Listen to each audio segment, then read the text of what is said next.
qua đây bốn pi hai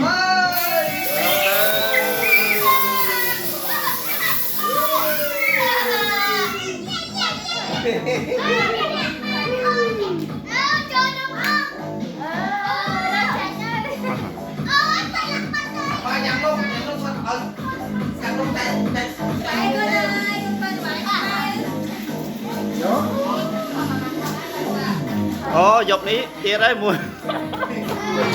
dọc cái cồn của tiệt ai? Em xin em thật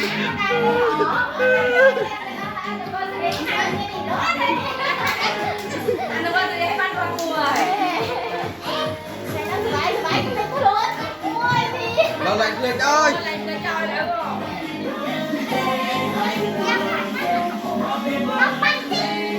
Cho tao nào, cho mấy nè ông Thon ơi.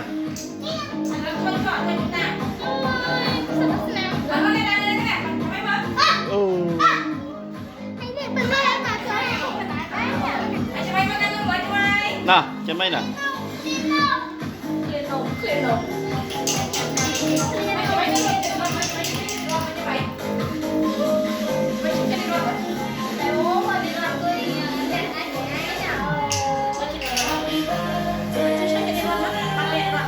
Cho một cây. Cây còn. Cây á.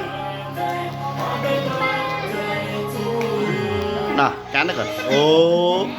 Mà mày cây á. Cây chất on còn, cây vậy cho nó chắc cần nào, về.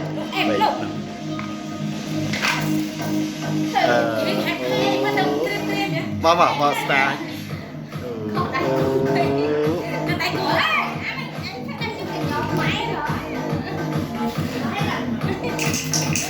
Ô mà đi rồi thì tè đại ấy, đây con đấy.